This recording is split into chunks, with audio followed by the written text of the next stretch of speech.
Now that Canada's put itself in this kind of conundrum of financial instability, we don't know where the country's going. It's falling apart. It seems like the Canadian dream for a lot of our younger generation is just completely wiped off the earth. And in comes the kind of excuses to cover this up. Like this one. This is from CTV News from this guy, Robert Lothian, who says he poses this question: could Canada phase out the auto sector? So, as plants are closing down, as these tariffs are continuing, as there's more and more pressure for the instability of one of the biggest sectors in the country, next to our energy in Alberta and Saskatchewan, with the farmers, and BC with the minerals and everything else. Could Canada just wipe out a big chunk of the industry? Could Canada just phase that out, and people just have to deal with it? That's what this guy, this Robert Lothian guy, is asking. Instead of holding account to the politicians or the Bank of Canada or the people responsible, he's just blurring this out, that you're screwed. That, hey, what if we just cut the entire auto sector? So it says, in a trade war where the goalposts and focus change by day, U.S. President Donald Trump's largest target appears to be Canada's auto sector. A brief reprieve from the tariffs provided for the automotive manufacturing sector is set to come at the end of April. Upon the request of auto dealers, Stellantis, Ford, and General Motors, the president granted 1 month pause for auto tariffs. In a recent Globe and Mail opinion piece, Chris Warswick, the head of economics department at Carleton University, suggested this would be an opportunity to phase out Canada's auto sector. It's an opportunity. Think of how warming that is. The silver lining that people are going to lose their jobs. That one of the most pride institutions, one of the biggest sectors that people can work at a factory and get a decent salary, possible unionization back in the day, will just cease to exist. And this guy from Carleton University, the head of the economics department, is telling you, hey, look at the silver lining. It's a great opportunity. It's a great opportunity for more and more Canadians to have less job security. Great opportunity. I think we need to figure out where things are going with this tariff war before making any big decisions, Warswick told CTV News. And so what? I'm suggesting that. Maybe there's another way to go with this. Another way to go here. Instead of putting money into bailing out companies, likening Canada to Australia, where auto production has ceased, Warswick argues the country can have a sustainable economy without the production of vehicles.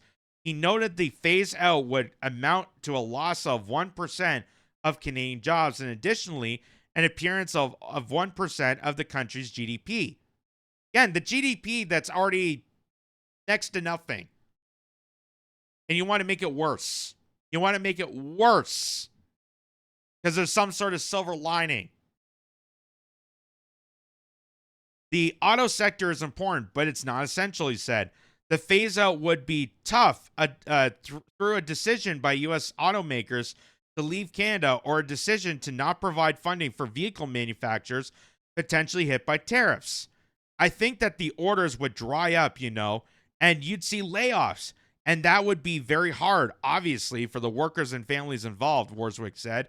But I would expect the knock-on effects to be kind of a short-lived as producers shift to other sectors in terms of their operations. So what he's saying here is that, yeah, there's layoffs. Yeah, things are going to shut down. It's going to be devastating. But maybe, fingers crossed, pray to God, somewhere out there, holier than thou, we might just wing this. That maybe they'll just go to other sectors. That hopefully these companies will just do something else. Hopefully, maybe. Oh man, and this is the top economics guy at Carleton. And again, I don't know anything about economics. I'm not an economist. I'm not a financial wizard. But doesn't that seem just kind of kooky to me? Doesn't that seem just kind of deranged, insane? In part, the Trump trade tactics appear to be a push for vehicle manufacturers to pack up Canadian assembly lines and move them to the United States. Warswick's article argued this may be an opportunity to reconsider the $43.6 billion in government incentives for electric vehicle battery plants. We probably need to start investing more in our military production. And so one concrete suggestion I would make is that our federal government could look at putting production facilities for military hardware in places where the layoffs are worse, Warswick said. So yeah, what they're saying is, rather than making cars, reliable cars, we just create more equipment to slaughter more people. Maybe the GM plant in Oshawa, that is one of the largest employers of that city, could just turn itself into Lockheed Martin. Wouldn't that be so great? Wouldn't that be so great that Canadians gather together to make cluster bombs so we can go and bomb and eradicate more kids? Ah, the true North, strong and free.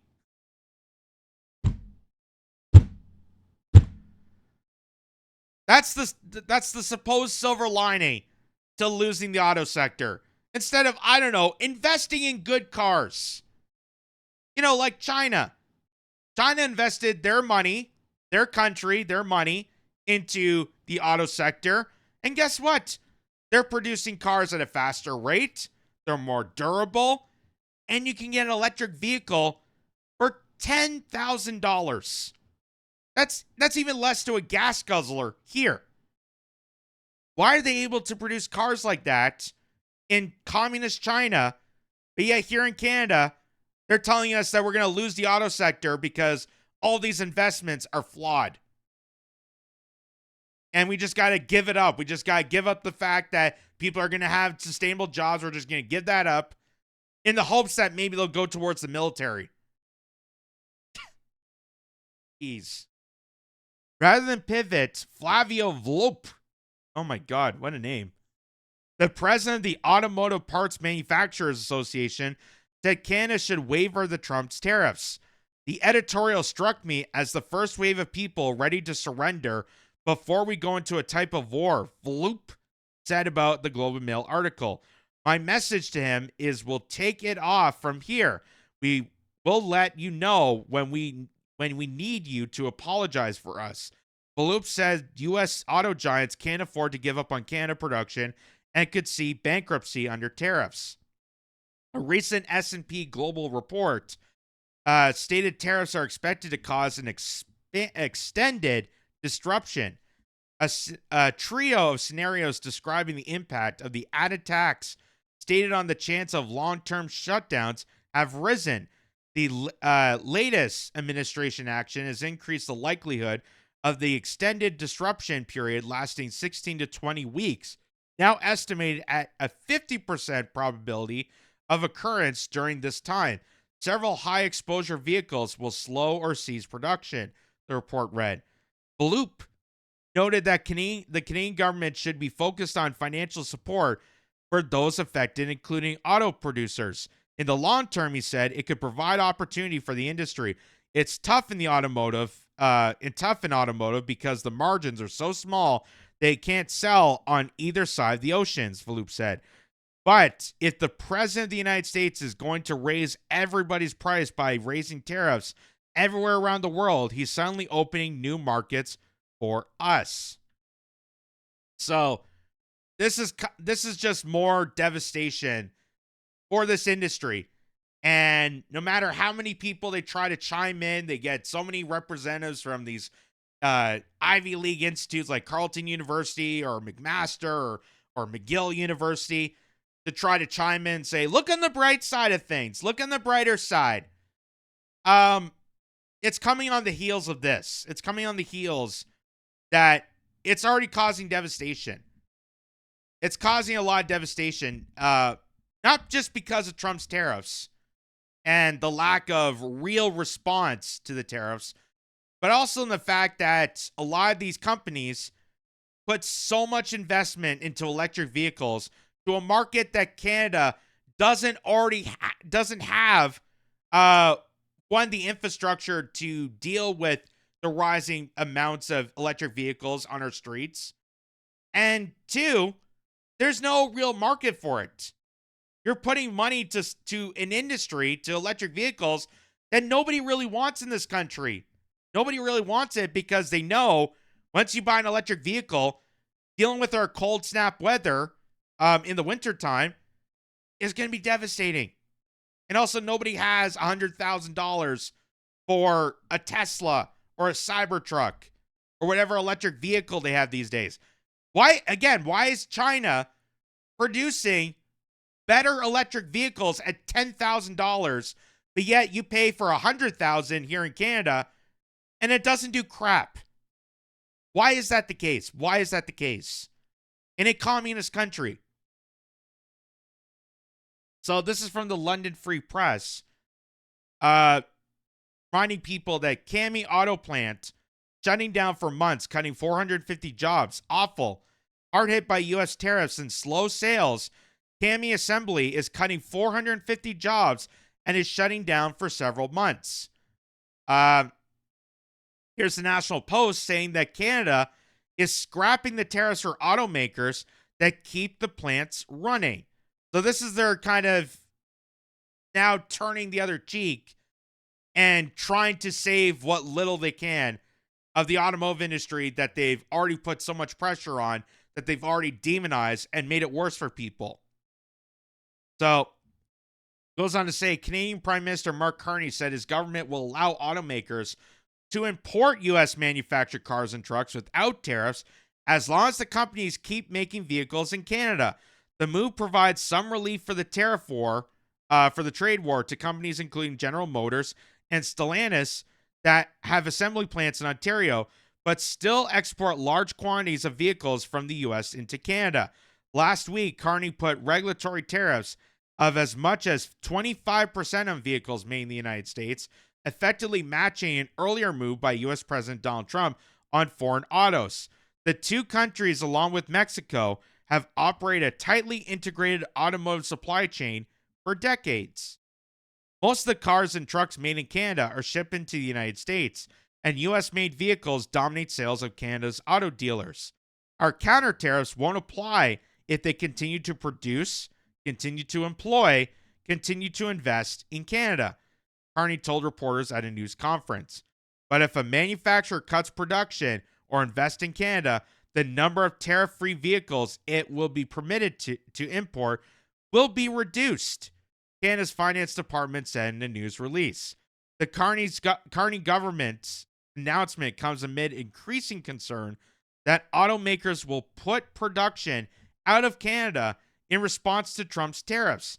Stellantis has temporarily idled a plant in Windsor, Ontario that makes Chrysler and Dodge vehicles, while General Motors on Friday said it plans to shut down a Canadian plant for months due to weak demand for electric vans it makes. So why, again, we're investing huge amount of money in these battery plants, in electric vehicle production that nobody is going to buy. Nobody's going to buy. Again, we don't have the infrastructure, and the cars aren't going to last in our winters. Look at what happened in Chicago with all the Teslas. Why do they keep doing this? Why do they keep screwing up the auto industry intentionally? Ford Motor Company has an assembly plant in Toronto suburb, but it's not currently operating. Meanwhile, Japanese media outlet Nike, how do you say that? Reported that Honda Motor Company is looking at shifting some of its auto production from Canada and Mexico into the United States with a goal of having 90% of its U.S. vehicles sales produced locally. Honda currently builds CR-V vehicles at a plant in Alston, Ontario, and last year announced a $15 billion long-term plan to build out an electric vehicle supply chain in Canada with significant help from taxpayers. The Canadian government is in close contact with Honda on the matter, said one government official who spoke on the condition that weren't named. Carney, currently on the campaign trail for the April 28th national election, told reporters that he and other government ministries have had a number of conversations with executives at global automakers. We are very seized with the issues around the auto tariffs, Carney said, pointing to a campaign promise he made to set up a $2 billion fund to help strengthen the Canadian auto supply chain. Whoever wins the election will need to negotiate with Trump on broader trade strategy to resolve the tariff war, he said. Well, guess what? People voted for this guy. They got duped into voting for Mark Carney, the whole elbows up movement, and he got screwed. He got screwed. Carney went down to Donald Trump. They met face to face. They had to sit down at the White House. And what happened? Nothing. Nothing. No resolution to the tariffs. No strong negotiation. Nothing. So, again, not to sound like the broken record again, but you got duped. You got duped, Canada. And now it's affecting the auto industry, which not only affects a lot of people here in Ontario, but a lot of plants nationally. A lot of plants nationally across Canada. And that's a bit of a loss. That's a bit of a loss. That guy only said, oh, it's only 1%, so it's not a big deal. No, it employs a lot of people. It employs a lot of people. My father, for instance, works at an automotive plant as a forklift driver. If Honda in Alliston or other companies decide to jump ship away from Canada, that's affecting his job. That's affecting his plant that he works at. That's a domino effect that's going to affect a lot of industry. And it's all because Mark Carney and the Liberal government, the Liberal fiasco, took this dedicated industry that used to have good paying jobs. They used to be unionization. They used to bring in a lot of industry to this country. Screwed itself over. And intentionally did that to deindustrialize Canada, to make it this post-national state, which is a promise that Justin Trudeau made in 2015. A promise not to Canadians, but a promise to his owners, the WEF, the international conglomeracy that has taken this country hostage.